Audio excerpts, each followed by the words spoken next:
A pandemia trouxe uma complexidade grande, né, na relação entre comprador e vendedor, entre indústria e varejo, entre fornecedor e cliente, em todos os sentidos, né?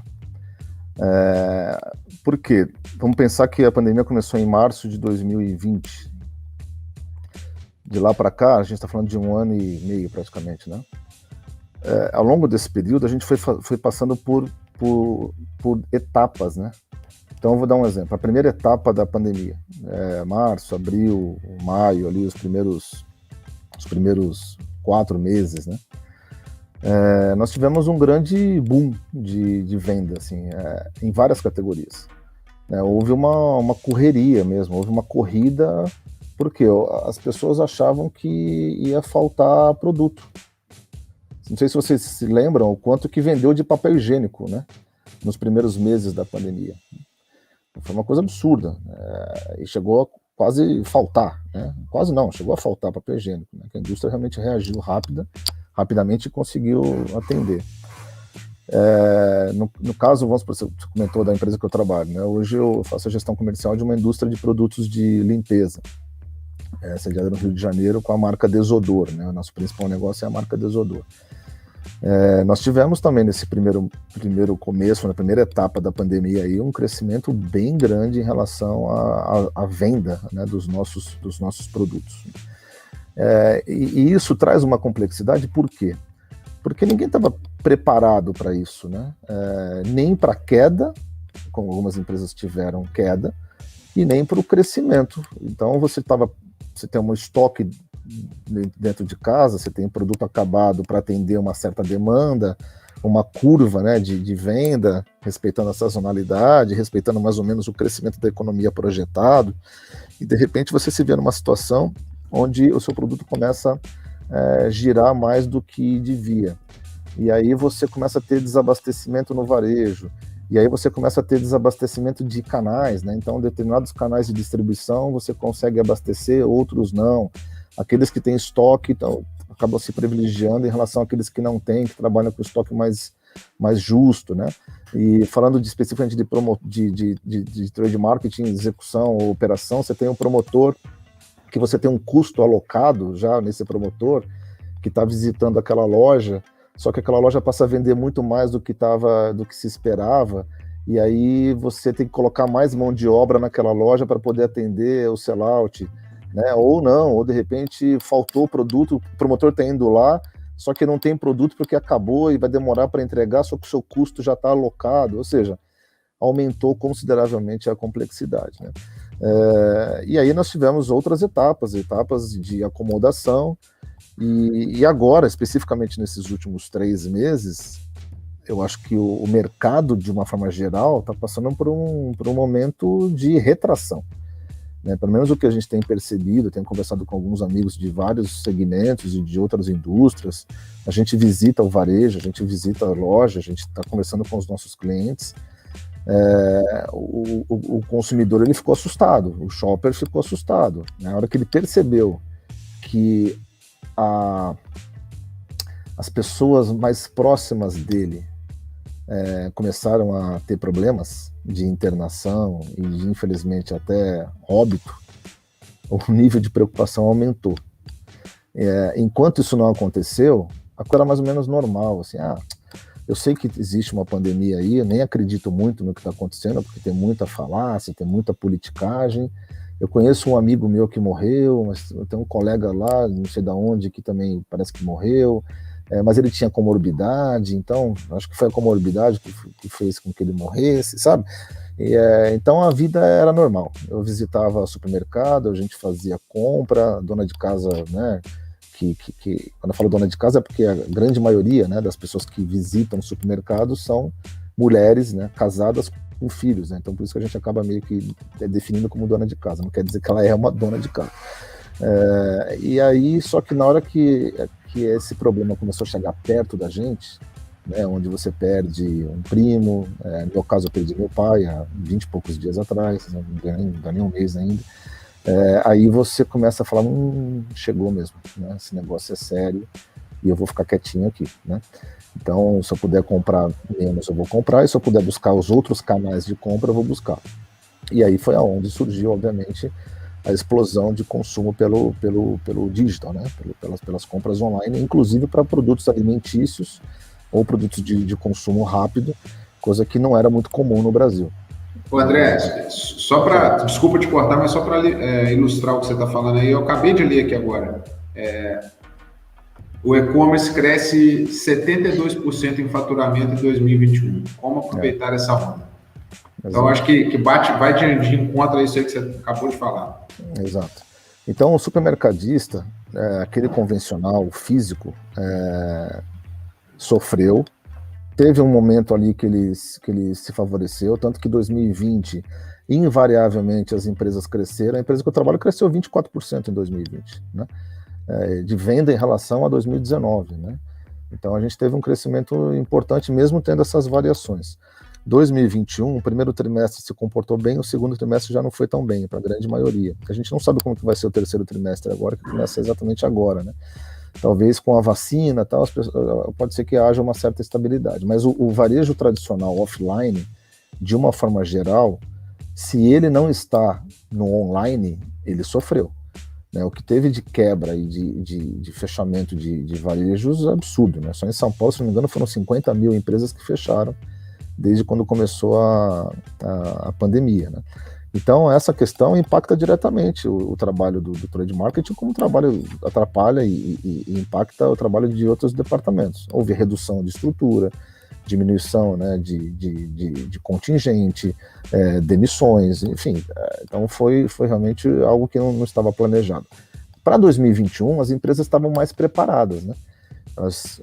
Sabendo-se que a pandemia não ia acabar, então já começou o ano com o pé menos no acelerador, já começou já com uma expectativa mais, enfim, pé no chão, né? Então não houve tantas surpresas em 2021 como em 2020, mas de fato impactou diretamente no trabalho no dia a dia de qualquer departamento, e de trade marketing não seria diferente, tanto no ponto de vista de planejamento, esse trade marketing estratégico, né? Porque como é que você vai...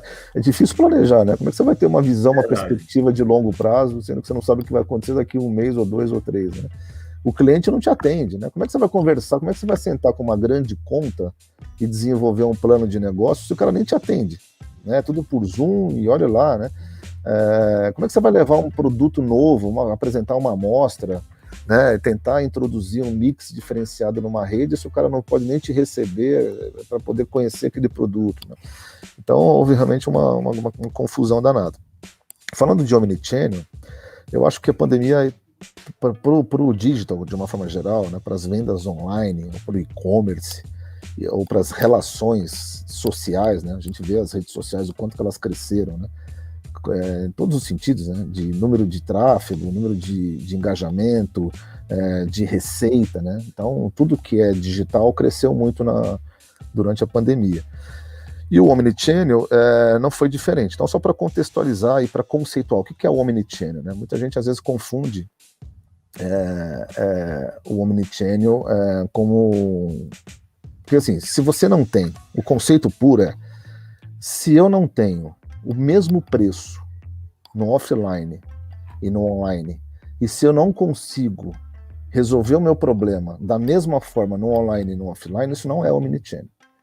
Então, o que eu quero dizer? Eu vou lá e comprei uma roupa pela internet, um sapato.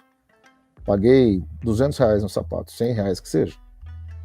Se eu for naquela loja, no offline, parte do princípio que o preço tem que ser R$100, pô. O que muda é a forma de comprar. Mas eu não deveria ser mais beneficiado ou menos beneficiado de estar comprando na internet ou estar comprando numa loja física. E se eu compro na internet e troco na loja, isso é omnichannel. Agora, se eu compro na internet, chego na loja, quero trocar, o cara não troca, isso não é omnichannel, né? Então, esse é o conceito mais clássico, né? Então, tem poucos, se a gente for pensar bem, tem poucas empresas omnichannel de raiz mesmo no Brasil, né? Porque essa integração, ela tem que ser de fato, né? Ela tem que ser uma integração bastante ampla, né? E aí, obviamente, o que a gente viu no momento, aí fazendo o link, né, das compras online, omnichannel, independente se é omnichannel ou não, mas a compra online junto com a pandemia, é o que o Antônio falou, o crescimento foi absurdo.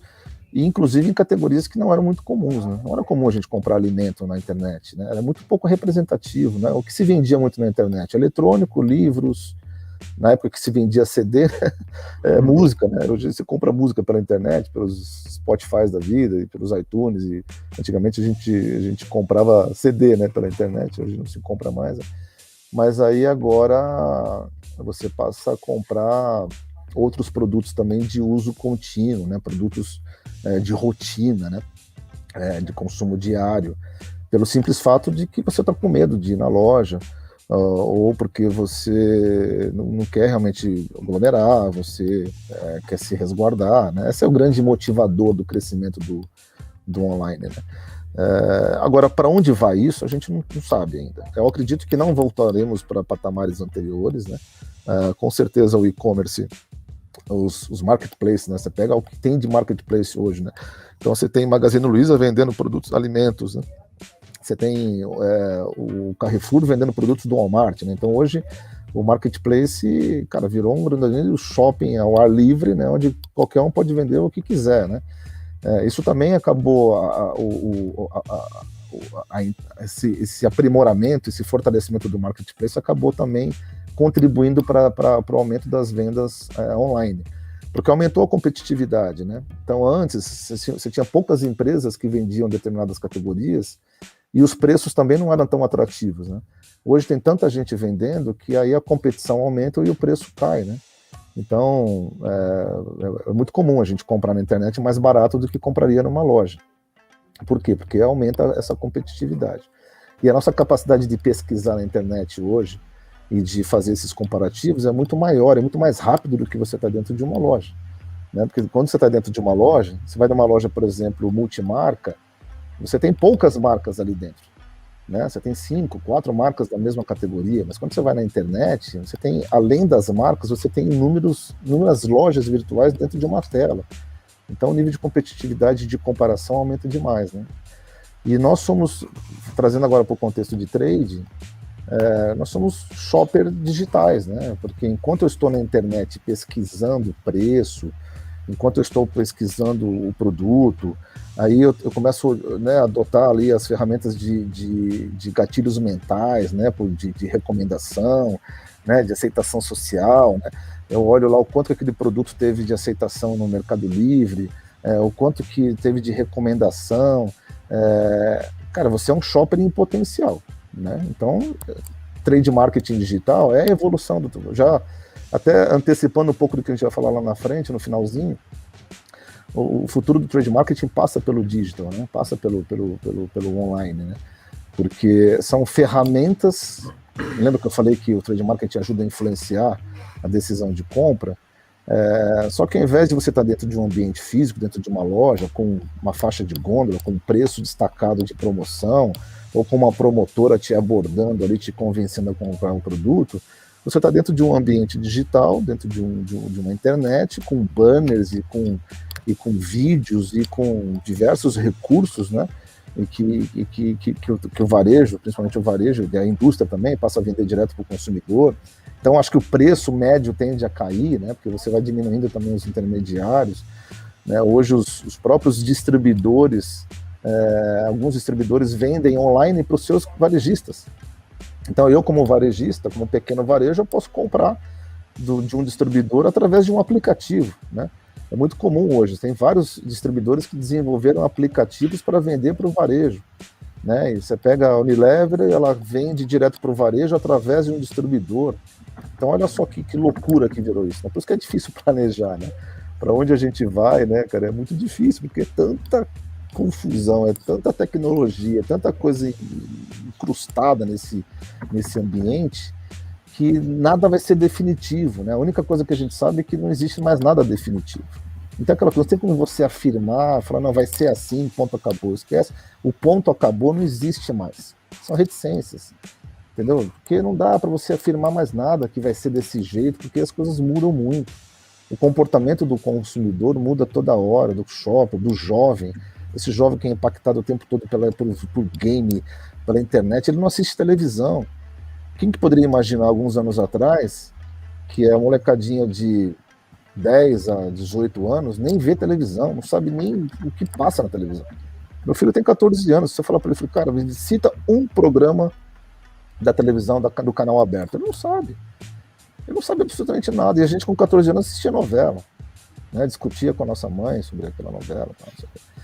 Então, e a televisão sempre foi um grande canal de comunicação, né? Um grande canal de influência, de mídia, né?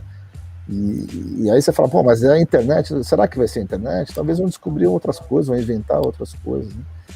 Então, o trade marketing do futuro, ele vai passar obrigatoriamente pelo digital, não tem como. Agora, quais ferramentas que ele vai adotar e que tipo de ação que vai ser feita e como que isso vai ser conduzido, são coisas que vão se ajustando ao longo do tempo, porque nada é, como eu disse, é definitivo, né?